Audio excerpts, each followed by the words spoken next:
రాయపాటి అరుణ గారు ఈ పేరుకి పరిచయం అన్నది అవసరం లేదు. జనసేన పేరు ఎత్తగానే ఫస్ట్ సోషల్ మీడియాలో కనిపించే వ్యక్తి ఎవరైనా ఉంటే మాత్రం ఆమె రాయపాటి అరుణ.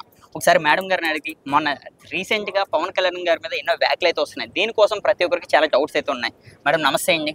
నమస్తే అండి. ఎలా ఉన్నారు? బాగున్నారు మేడం, రీసెంట్గా జగన్మోహన్ రెడ్డి గారు పవన్ కళ్యాణ్ గారి మీద కొన్ని వ్యాఖ్యలు అయితే చేశారు. దీని గురించి ఏమంటారు? పవన్ కళ్యాణ్ గారిని వ్యాఖ్యలు చేయడం ఇవాళ జగన్మోహన్ రెడ్డి కొత్త కాదు. గత 5 ఏళ్ల పాటు పవన్ కళ్యాణ్ గారి మీద వ్యాఖ్యలు చేయబట్టే 151 నుంచి 11కు వచ్చాడు.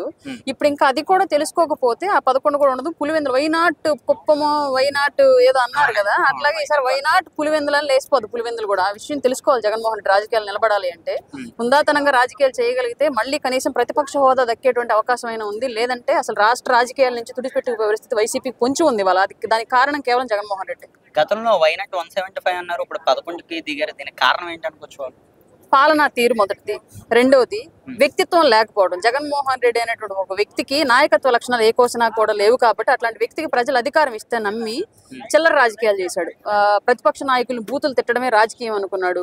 పథకాల పేరుతోటి అప్పులు చేసి పంచిపెట్టడమే నాయకత్వం అనుకున్నాడు. కాబట్టి ప్రజలు దీన్ని విశ్వసించలేదు. ఇంకా చాలు 5 ఏళ్ల పాటు జరిగినట్టు విధ్వంసం ఇంకా అక్కర్లేదు అతని యొక్క పాలన అని చెప్పేసి ప్రజలే బుద్ధి చెప్పి పక్కన కూర్చోబెట్టారు. ఇప్పుడు పవన్ కళ్యాణ్ గారి పరిపాలన ఎలా ఉండిపోతుంది? పిఠాపురం 9 నెలలుగా మీరు గమనిస్తే ఒక విషయాన్ని, గెలిచాము అన్నటువంటి అధికార తర్పాన్ని ఎక్కడా కూడా ప్రదర్శించకుండా ఎంతో వినయ విధేయతతోటి మాకు అవకాశం ఇచ్చిన ప్రజలకి కృతజ్ఞతా భావంగా పిఠాపురం నియోజకవర్గమే కాదు రాష్ట్ర వ్యాప్తంగా ఉన్నటువంటి తండాల్లోకి, ఎస్సీ ఎస్టీ గూడాల్లోకి, మారుమూల పల్లెలకు కూడా రోడ్లు, నీళ్లు, లైట్లు ఇలాంటి అన్ని మౌలిక వసతులు సదుపాయాలను కల్పించే విధంగా పవన్ కళ్యాణ్ గారి యొక్క పాలన ఉంది. మారుమూల పల్లెల్లోకి, అడవుల్లో కూడా అభివృద్ధి అనేది వెళుతూ ఉంది రోడ్ల ద్వారా. అట్లాంటి పరిపాలన రానున్న రోజుల్లో కూడా కొనసాగిస్తూ రానున్న రోజుల్లో ఇంకా పెద్ద ఎత్తున ప్రజలకి సంక్షేమము, అభివృద్ధి రెండూ కూడా కలిపి చేయడానికి మా ప్రభుత్వం ముందుండిద్ది. అందులో పవన్ కళ్యాణ్ గారి యొక్క పాత్ర ఎంతో ప్రాధాన్యత సంతరించుకుంది. మేడం, పవన్ కళ్యాణ్ గారు గెలిచిన తర్వాత పిఠాపురం ముఖమే చూస్తలేదని కొన్ని ఛానల్స్ లో ప్రచారం చేస్తున్నారు. దీనికోసం ఏమంటారు?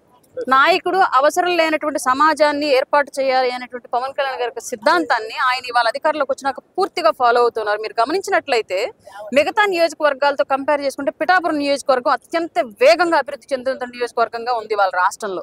రోడ్ల విషయంలో కానివ్వండి, వాటర్ ప్లాంట్ల విషయంలో కానివ్వండి, కాలేజీలు, 100 పడకల ఆసుపత్రి, ఇలాగ అర్బన్ డెవలప్మెంట్ అథారిటీ కిందకి తీసుకురావడం పిఠాపురాన్ని, గుడులు అనుసంధానము, అలాగే ప్రతి ఒక్క విషయంలో కూడా పిఠాపురానికి ఎలాంటి సమస్య రాకుండా, వ్యక్తిగత ద్వేషాలకు వెళ్లకుండా, వ్యక్తిగత స్వార్థాలకు వెళ్లకుండా వ్యవస్థ కోసం పనిచేస్తూ పిఠాపురాన్ని వాళ్ళ దేశంలోనే అగ్రగామిగా నిలబెట్టేటువంటి ప్రయత్నం పవన్ కళ్యాణ్ గారు చేస్తూ ఉన్నారు.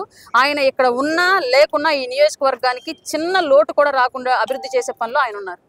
పవన్ కళ్యాణ్ గారు కుటుంబ రాజకీయాలు ఆంధ్రప్రదేశ్లో చేస్తున్నారని విమర్శలు వినిపిస్తున్నాయి. ఇది ఎంతవరకు నిజం? కుటుంబ రాజకీయాలు అంటే పార్టీ నిర్మాణంలో లేకుండా, పార్టీ స్ట్రగుల్లో ఉన్నప్పుడు పని చేయకుండా, పార్టీ ప్రతిపక్షంలో ఉన్నప్పుడు అవమాన దాడులు, భారాలన్నీ ఎదుర్కోకుండా, ప్రజల పక్షాన్ని నిలబడకుండా అప్పటికప్పుడు అధికారం వచ్చిన తర్వాత డైరెక్ట్ గా పారాచూట్ వేసి దించి పదవులు ఇస్తే దాన్ని కుటుంబ రాజకీయాలు అంటారు.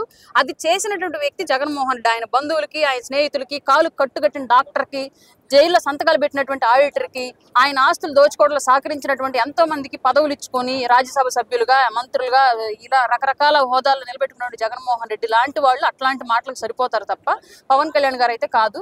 ఎందుకంటే నాగబాబు గారు అనేటువంటి వ్యక్తి ఆయన పార్టీ నిర్మాణం నుంచి ఈ రోజు గెలుపు వరకు ఎన్నో ఆటుపోట్లలో జనసేనకు అండగా ఉన్నటువంటి వ్యక్తి. ఇవాళ ఎమ్మెల్సీ పదవికి ఆయన మాత్రమే అర్హులు, ఇంకొకరు ఎవరు మా పార్టీలో ఆయనకు మించిన అర్హులు లేరని నేను ఓపెన్ గా చెప్తాను. వర్మ గారిని మోసం చేశారు, పవన్ కళ్యాణ్ గారు అని కూడా వెన్నుపోటు పొడిచారని కూడా మాట్లాడుతున్నారు. ఇది ఎంతవరకు నిజం? వర్మ గారికి సీట్ ఇవ్వాల్సింది ఎవరండి? టీడీపీ నాయకులు. మరి పవన్ కళ్యాణ్ గారికి ఏంటి సంబంధం? కూటమి కలిసి ఉన్నది కదండి. కూటమి కలిసి ఉంటే ఎమ్మెల్సీ అనేది 3 పార్టీలు పంచుకున్నాయి. ఎవరి వాటా వాళ్ళది. జనసేనకు ఒకటి ఇచ్చారు. జనసేనలో ఎవరికి ఇవ్వాలన్నది పవన్ కళ్యాణ్ గారు డిసైడ్ చేసుకుంటారు. టీడీపీ దగ్గర 3 ఉన్నాయి. టీడీపీ ఎవరికి ఇచ్చుకోవాలని డిసైడ్ చేసింది చంద్రబాబు నాయుడు గారు. ఎక్కడైనా సరే టీడీపీ అధిష్టానాన్ని పవన్ కళ్యాణ్ గారు ప్రభావితం చేయగలరా? వాళ్ళ అంతర్గత నిర్ణయాలు, వాళ్ళ పార్టీ కార్యకర్తలకు ఇచ్చుకోవాల్సిన పదవులు టీడీపీ ఎలా ప్రభావితం చేయగలుగుతుంది? పూర్తిగా ఇది వైసీపీ చేస్తున్నటువంటి వితండవాదం. ఎందుకని మరి ఇన్ని ట్రోలింగ్స్ అయితే చేస్తున్నారు? వర్మ గారికి కూటమి, చంద్రబాబు, పవన్ కళ్యాణ్ గారు కలిపి వెన్నుపోటు పొడిచారు, ముందు నమ్మించి మోసం చేశారని కూడా మాట్లాడుతున్నారు. ప్రతిపక్షం అన్న ఉండుంటే అసెంబ్లీలో కూర్చొని ఒర్రుతుండేవాళ్ళు. ప్రతిపక్షం కూడా లేకుండా ఇంట్లో కూర్చోబెట్టారు కదా, పని బాట లేని ప్రలాపనలు ఇవన్నీ కూడా. ప్రతిపక్షం ఇవ్వడానికి కూడా కూటమి ప్రభుత్వం భయపడ్డదని కూడా మాట్లాడుతున్నారు. మేమెవరు ఇవ్వడానికి? ప్రజలు ఇవ్వనప్పుడు మాకు అవసరం లేదు. ప్రజలు ఇవ్వని హోదాని మేము ఇవ్వాలనుకోవట్లేదు. అందుకు అనర్హులు కాబట్టి వాళ్ళు ప్రజలు పక్కన కూర్చోబెట్టారు ప్రజలు వాళ్ళని. మేము రాజ్యాంగాన్ని పూర్తిగా ఫాలో అవుతాం. మేము ఎక్కడ కూడా రాజ్యాంగ ఉల్లంఘనకి వెళ్ళాం. ప్రజలకు చూసుకుంటే సూపర్ 6 ఇంకా అందట్లేదు. వీళ్ళు కేవలం ఓట్ల కోసం సూపర్ 6 అన్నది మాట్లాడారు. గెలిచిన తర్వాత సూపర్ 6 అన్నది మర్చిపోయారని కూడా మాట్లాడుతున్నారు. వైసీపీ ప్రభుత్వం వచ్చిన తర్వాత మొట్టమొదటి పథకం అమ్మఒడి అమలు చేసింది. ఎన్ని రోజులు టైం తీసుకుంది? సుమారుగా 10 నెలల వరకు తీసుకుంది. సంవత్సరం తీసుకుంది.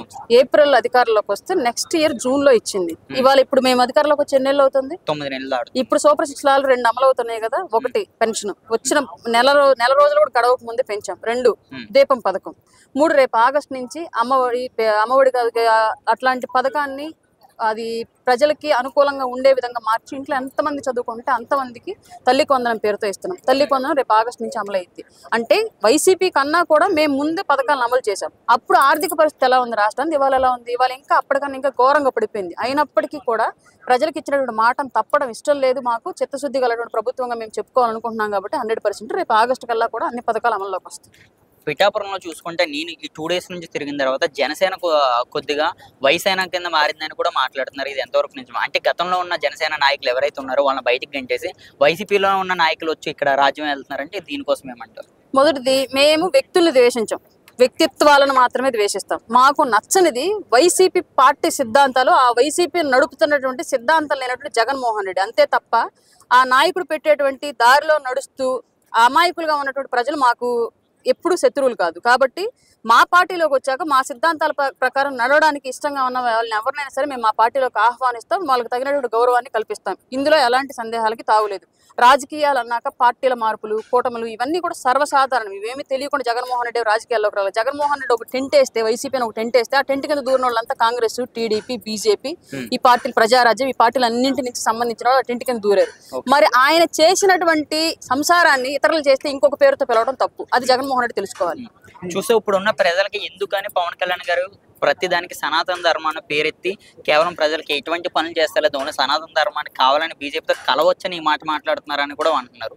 దీనికోసం ఏమంటారు? బీజేపీతో మేము అధికారంలో లేనప్పుడే కలిసాం. ఇవాళ బీజేపీ గెలుపులో కూడా ప్రాతినిధ్యం వహించినటువంటి మాకు సనాతన ధర్మాన్ని ఎంచుకోవాల్సిన అవసరం ఎందుకు ఉండిద్ది?